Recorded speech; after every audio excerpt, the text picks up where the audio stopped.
धम्मो मंगल मुक्कीटम अहिंसा संयमो तभो देवावितम नमस्तंति जस धम्मे संयमणम। कि मैं उस धर्म को नमस्कार करता हूँ जिसमें अहिंसा है, संयम है और तप है। और उसको हमने नहीं, मैं नहीं, बड़े बड़े ऋषि तीर्थंकर आदि उस पथ पर चले हैं। लेकिन आज धर्म के नाम पर हमने शब्द ज्ञान को धर्म समझ लिया है। धर्म का कोई ज्ञान नहीं हो सकता है, धर्म का अनुभव हो सकता है। ज्ञान नहीं भी हो तब भी धर्म हो सकता है, लेकिन धर्म नहीं हो तो ज्ञान ज्ञानकारी नहीं है। क्योंकि आज दुनिया में ज्ञान बहुत है, परमाणु बम आदि की खोज की है, लेकिन परमाणु बम की खोज हो सकती है, अणुवर्तों का आचरण हो सकता है। क्योंकि कुछ धर्म कहते हैं, कुछ लोग कहते हैं कि धर्म को आत्मसात करना है तो ज्ञान करना होगा। आचार्य कहते हैं विवेक हो और वेद विज्ञान हो तो जो होता है वो धर्म हो जाता है। आज हमने शब्द ज्ञान, शब्दों की परिभाषा धर्म के लिए बना ली, जबकि विज्ञान की परिभाषा हो सकती है, धर्म की परिभाषा नहीं हो सकती है। वैज्ञानिक के कोई शास्त्र किताबें हो सकती हैं, क्योंकि एक विज्ञान जो कहता है, एक वैज्ञानिक जो कहता है, वो दूसरा वैज्ञानिक उस बात को आगे तक ले जाता है, उस खोज को और बढ़ाता है। लेकिन धर्म तो जो एक कहता है वही दूसरा उसी प्रकार से अनुभव करता है, उसे बढ़ाता नहीं, बल्कि उस परंपरा पर चलकर स्वयं भी परमात्मा बन जाता है। लेकिन आज हमारे ज्ञान ने, अहंकार ने, हर धर्म अपनी बड़े होने की बाजी मारता है। हर धर्म बड़ा होने का दावा करता है। हर धर्मात्मा कहता है मेरा धर्म बड़ा है, मेरा धर्म बड़ा है। इसका मतलब है कि मैं भी बड़ा हूँ, मैं अपने आप से बड़ा नहीं हो पा रहा हूँ। इसका अर्थ यही है कि वो अपने आप से बड़ा नहीं हो पा रहा, वो किसी धर्म की बैसाखी लेकर बड़ा होना चाहता है। वो ईसा मसीह को, कृष्ण को, राम को, बुद्ध को, महावीर को, अल्लाह को, इनके नाम से बड़ा होना चाहता है। वो महापुरुष हमारे बड़े होंगे, थे, लेकिन हम बड़े कैसे हो जाएंगे? उनके अंदर करुणा था, प्रेम था, दया थी, अहिंसा थी। आज हमारे विपरीत वो सब है, उससे विपरीत हमारे पास है, उससे बिल्कुल विपरीत चल रहे हैं। उनके बताए हुए मार्ग पर एक कदम नहीं रख रहे हैं और धर्मात्मा होने का दावा कर रहे हैं। उनके अंदर वो प्रेम, करुणा, दया, क्षमा सब कुछ था जो कि इंसान को महान बनाता है। हम क्षमा के नाम पर भी क्षमा मांग लेते हैं और अहंकार को पुष्ट कर लेते हैं। हमने तो उनसे क्षमा मांग ली, अरे ऐसी मांग ली, कोई मांगने की चीज़ नहीं है, क्षमा देने की चीज़ है। क्षमा हो जाती है, क्षमा करनी नहीं पड़ती है। करना पड़े तो समझो व्यापार हो गया, करना पड़े तो कुछ अपेक्षा हो गई कि वो भी मुझे क्षमा करेगा। करना नहीं पड़ती, यहाँ तो सब कुछ हो जाता है। और जो होने का दावा करता है, आपने देखा कोई मंदिर जाता है, दूसरा नहीं जाता हो तो बहुत निंदा करता है, ये मंदिर नहीं जाता है, पापी है, ये स्वाध्याय नहीं करता है, बिल्कुल नास्तिक है। मैं कहती हूँ तुम और बोझ क्यों ढो रहे हो? तुम जाओ या नहीं जाओ, किसी की निंदा में समय मत गमाओ, प्रशंसा में गमाओ। क्योंकि धर्म तो कहता है अहिंसा पहले आए और तुमने किसी की निंदा कर ली, चुगली कर ली, किसी को नीचा दिखा लिया तो तुमने हिंसा कर ली। हिंसा अकेले जीव को मारने से हिंसा नहीं होती है। आपके अंदर जो विकृत परिणाम हुए, जिस ऊर्जा से आपके फूल बनते हैं उसी से कांटे भी बनते हैं। जिसको आपको आत्म उत्थान में लगाना था, आपने आत्म पतन में लगा दिया। आप सोचते मैं बहुत बड़ा हूँ, कोई कहता है राम बड़े हैं, तो राम के कारण तुम बड़े हो। राम को सीढ़ी मत बनाओ मंजिल पर चढ़ने के लिए, वो तो बड़े हैं और रहेंगे, लेकिन तुम बड़े कब हो पाओगे? उन्होंने पिता के वचनों को रखने के लिए राज्य को ठुकरा दिया। आज तुम अपनी बीवी के वचन के लिए माँ बाप को ठुकरा देते हो, जबकि बीवी पसंद से मिलती है और माँ बाप पुण्य से मिलते हैं। पसंद के पीछे पुण्य को मत ठुकरा देना, क्योंकि मत फिसलो ऊपर की सफाई पर, वर्क चांदी का चढ़ाए गोबर की मिठाई पर। जो पत्नी भी कहती है हम दोनों रहेंगे और कोई बीच में नहीं आना चाहिए, समझ लेना वो दो भी नहीं रहेगी। एक दिन उन दोनों में भी द्वंद्व हो जाएगा, क्योंकि वो भी दोनों मिलके नहीं रह पाएंगे। जो स्त्री, जो औरत, जो लड़की ये सोचती है कि नहीं हम सबके साथ रहेंगे, सबका साथ और सबका विकास होना चाहिए, हम एकाकी जीवन कब तक जिएंगे? आपको पता है क्रोधी की पत्नी भी टाइम देखती है कि कब जाएगा, और प्रेमी की पत्नी भी देखती है टाइम कि कब आएगा। वो भी दुखी हो जाती कि अभी चले जाएंगे, इतना अच्छा लग रहा था ये थे तो। और क्रोधी की पत्नी भी टाइम देखती है चला जाए तो शांति हो जाए घर में।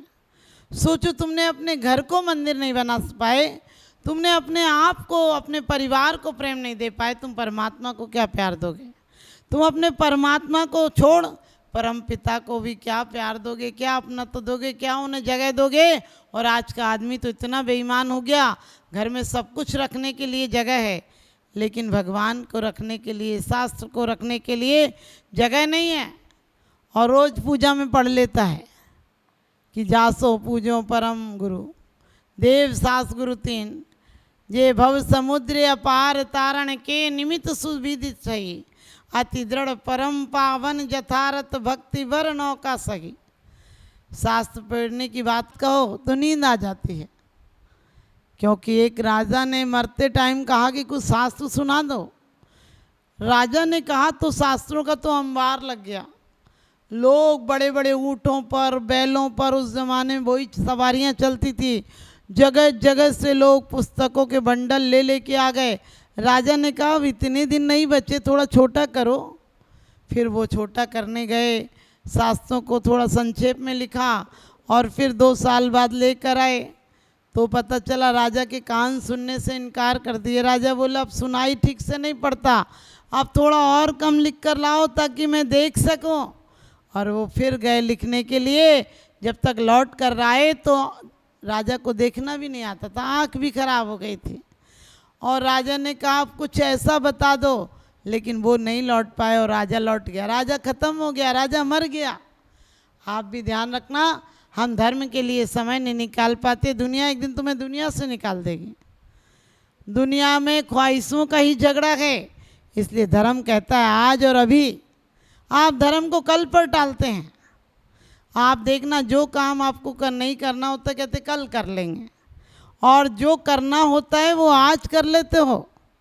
बुरे काम आज कर लेते हो, अच्छे काम कल पर टाल देते हो, और कल तुम्हारा कभी आता नहीं। तुम अपने हाथ से घड़ी में अलार्म लगाते हो कि कल सुबह उठकर पूजा को जाना है, और सुबह सुबह बढ़िया ठंडी में नींद आ जाती है और बंद कर देते हो अपने हाथ से अलार्म लगाया हुआ। और यदि तुम्हें रात को कोई गाली दे दे तो सुबह उससे देने को सुबह सुबह तुम्हें याद आ जाता आज उससे क्या क्या कहना। अब तुम देखो, तुम्हारी पूजा है या तुम्हारी आराधना है या विराधना है? तुम्हारा समय आराधना में जा रहा है या विराधना में जा रहा है? हमारी दुनिया ऐसी है, भेड़ चाल है, उसकी चिंता मत करना। लोग सोचते हैं इतने लोग जा रहे हैं, इतने पढ़े लिखे लोग जा रहे हैं, इतने ज्ञानी जा रहे हैं तो अच्छा ही मार्ग होगा। अरे दुनिया भेड़ चाल है, तुम्हें भेड़ बना देगी, इंसान नहीं रहने देगी।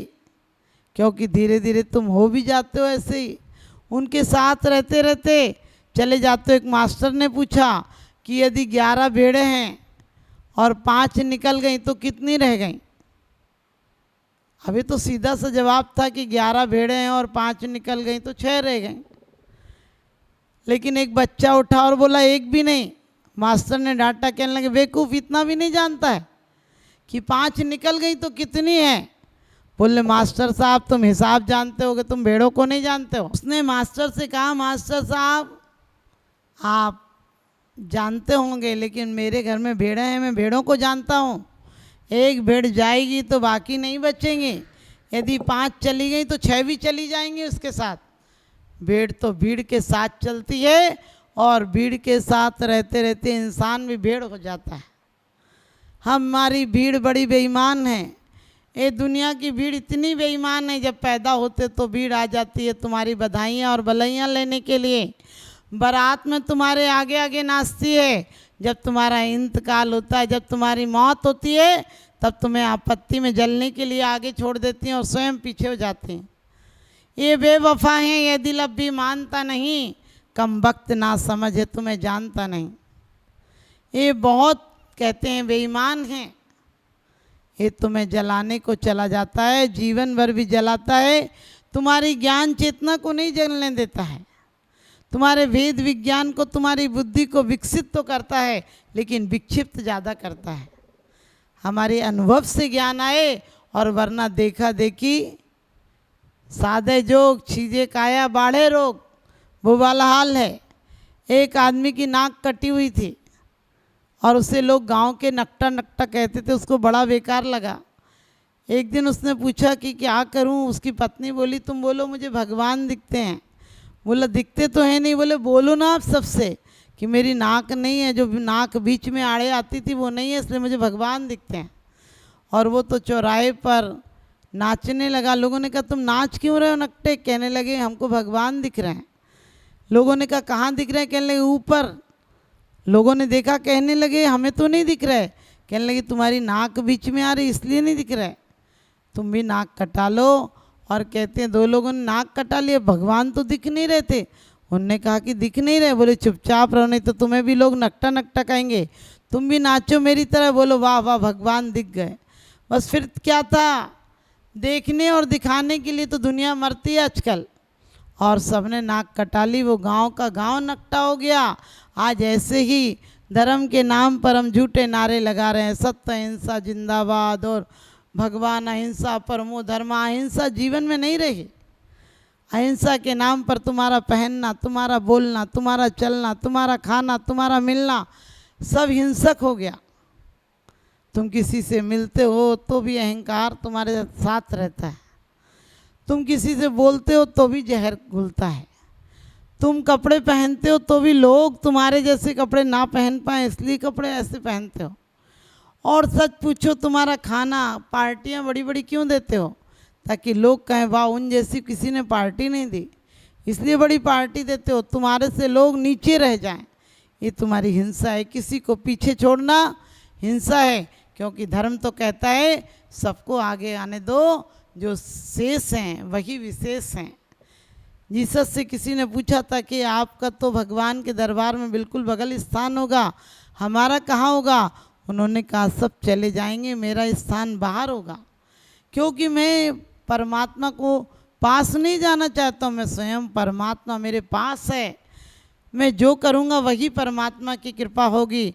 तो ये मत सोचा करो कि अच्छा काम के लिए परमात्मा की कृपा होगी, बल्कि अच्छा काम करोगे तो जो करोगे वो उस पर ही परमात्मा की कृपा होगी। तो आप लोग भी जीवन में उव्वल लगाइए, कांटों के बीज मत बोइए, अपने जीवन में क्षमा अहिंसा लाइए और अपने आप क्रोध चला जाएगा, हिंसा चली जाएगी। अंदर में अहिंसा हो तो बीज भी अहिंसा के आते हैं, फल भी अहिंसा के आते हैं। तो आपके जीवन में पूर्ण अहिंसक बने, मेरा यही आशीर्वाद है। आप घर परिवार में कलेश से मत जाइए। आप घर परिवार में अपना व्यवहार इतना अच्छा रखिए कि लोग आपके साथ रहकर घर को मंदिर समझें, आपको देवता समझें। क्योंकि किसी की 100 बरस की ज़िंदगी से कुछ नहीं होता, किसी की 2 बरस की ज़िंदगी 100 काम करती है।